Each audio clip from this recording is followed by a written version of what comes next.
ప్రాజెక్టుల విషయంలో national dam safety authority నియమించిన కమిటీ చెప్పినట్టే వింటామని, అప్పటి వరకు అన్ని ఆపేస్తామని చెప్పింది తెలంగాణ ప్రభుత్వం. కాళేశ్వరం ప్రాజెక్టులోని మేడిగడ్డ, అన్నారం, సుందిల్లా బ్యారేజ్ల డిజైన్స్, అలాగే నిర్మాణాల అధ్యయనానికి national dam safety authority committee నియమించింది. సెంట్రల్ వాటర్ కమిషన్ మాజీ చైర్మన్ జె చంద్రశేఖర్ అయ్యర్ చైర్మన్గా 5 సభ్యులతో కమిటీ ఏర్పాటు చేసింది. మార్చి 6వ తేదీన ఈ నిపుణుల కమిటీ పరిశీలనకు రానుంది. ఈ అంశంపై మరింత సమాచారం అందించడానికి మా ప్రతినిధి శేఖర్ సిద్ధంగా ఉన్నారు. శేఖర్, సో చెప్పండి, సెంట్రల్ వాటర్ కమిటీ వీళ్ళు ఇంతకు ముందే పర్మిషన్స్ ఇచ్చారు కదా అనేది కూడా మనకి ఇంతకుముందు బీఆర్ఎస్ నేతలు మాట్లాడడం కూడా మనం ప్రస్తుతం చూసాం. సో ప్రస్తుతం ఉన్న పరిస్థితిలో కమిటీ ఏదైతే నిర్ణయిస్తుందో, నిపుణులు ఏం చెప్తున్నారో అప్పటి వరకు మేము ఆపేస్తాం అన్ని పనులని తెలంగాణ ప్రభుత్వం, ఇప్పుడు ప్రస్తుతం కాంగ్రెస్ ప్రభుత్వం చెప్పటం. సో ఏంటి, ఏ విధంగా చూడాల్సిన అవసరం ఉంది, మొత్తానికి ఏం జరుగుతోంది అక్కడ మేడిగడ్డ విషయంలో అప్డేట్ చెప్పండి.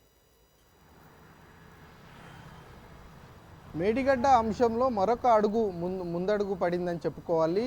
నేషనల్ డ్యామ్ సేఫ్టీ అథారిటీ ఆధ్వర్యంలో ఒక కమిటీ నియమించడం జరిగింది. చంద్రశేఖర్ అయ్యర్, ఈయన సిడబ్ల్యూసి మాజీ చైర్మన్గా ఉన్నారు. ఈయన ఆధ్వర్యంలో 5 సభ్యులతో కూడినటువంటి కమిటీని నియమించింది. అయితే గత సంవత్సరం నవంబర్లో మేడిగడ్డ సంబంధించినటువంటి బ్యారేజ్ దగ్గర 3 పిల్లర్లు కుంగినటువంటి అంశం మీదనే ఈ డ్యామ్ సేఫ్టీ అథారిటీ అప్పటికప్పుడు రాష్ట్ర ప్రభుత్వం విజ్ఞప్తి మేరకు ఒక తాత్కాలికమైనటువంటి రిపోర్టు ఇచ్చినట్లు తెలుస్తూ ఉంది.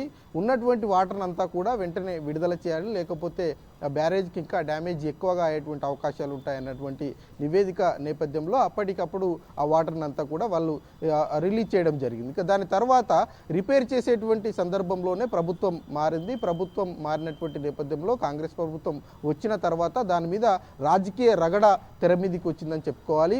ఒక సందర్భంలో మేడిగడ్డ సంబంధించినటువంటి విషయంలో వర్ష పర్యటనలు కూడా జరిగాయి. ముందుగా మంత్రుల యొక్క బృందం వెళ్ళి అక్కడ పరిశీలన చేయడం జరిగింది, పవర్ పాయింట్ ప్రజెంటేషన్ చేశారు. దాని తర్వాత ముఖ్యమంత్రి, మంత్రుల బృందం వెళ్ళారు, మళ్ళీ పవర్ పాయింట్ ప్రజెంటేషన్ చేశారు. మేడిగడ్డలో పెద్ద ఎత్తున కూడా స్కామ్ జరిగింది, అతిపెద్ద కుంభకోణం జరిగింది. గత ప్రభుత్వం తీవ్రమైనటువంటి కమిషన్ల కకరొత్త పడింది అన్నటువంటి విమర్శలు గత ప్రభుత్వం మీద ప్రస్తుత కాంగ్రెస్ ప్రభుత్వం చేస్తున్నటువంటి సందర్భం. అయితే వీటిని రిపేర్ చేయాలా, లేదంటే పూర్తిగా మళ్ళీ కూల్చి కొత్తగా నిర్మించాలా అన్నటువంటి అంశం మీద చర్చ జరుగుతున్నటువంటి సందర్భంలో సుందిల్లకు సంబంధించినటువంటి బ్యారేజ్ దగ్గర కూడా లీకేజీలు మొదలయ్యాయి. ఇక సేమ్ డిజైను, సేమ్ ప్యాటర్న్ ఉన్నటువంటి అన్నారం కూడా ఉంది కాబట్టి సుందిల్లా, అన్నారం, మేడిగడ్డ ఈ మూడింటిని మేము రాష్ట్ర ప్రభుత్వం ఇన్వెస్టిగేషన్ చేస్తే, రాష్ట్ర ప్రభుత్వం ముందుకు కొనసాగిస్తే విమర్శలు వచ్చేటువంటి అవకాశాలు ఉన్నటువంటి నేపథ్యంలో ఫిబ్రవరి నెలలో నేషనల్ డ్యామ్ సేఫ్టీ అథారిటీ, కేంద్ర ఇరిగేషన్ శాఖకు ఒక లేఖ రాసింది రాష్ట్ర ప్రభుత్వం.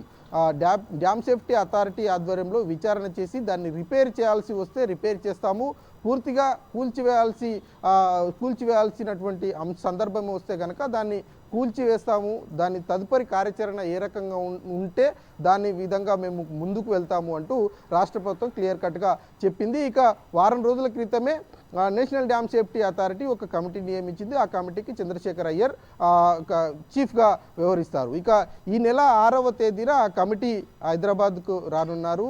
రాష్ట్ర ప్రభుత్వం నుంచి ఆ కమిటీకి కావాల్సినటువంటి అన్ని సహాయక సహకారాలు కూడా అందిస్తామంటూ ఉత్తమ్ కుమార్ రెడ్డి ప్రకటన చేసినటువంటి నేపథ్యంలో ఈ కమిటీకి 4 నెలల సమయం ఉంటుంది. కానీ 1 మంత్ లోపే తాత్కాలిక రిపోర్టు ఇవ్వాలని రాష్ట్ర ప్రభుత్వం విజ్ఞప్తి చేస్తుంది. అయితే ఆ పిల్లర్లన్నింటినీ రిపేర్లు చేసేటువంటి అవకాశం ఉన్నటువంటి నేపథ్యంలో వాటన్నిటి కూడా రిపేర్లు చేసి వెంటనే నీళ్ళు అందిస్తామంటూ రాష్ట్ర ప్రభుత్వం చెప్తా ఉంది. కాబట్టి ఏ రకమైనటువంటి రిపోర్ట్ కమిటీ ఇస్తుంది, రాష్ట్ర ప్రభుత్వం ఎలా ముందుకు వెళ్తుంది అన్నది చూడాల్సి ఉంటుంది.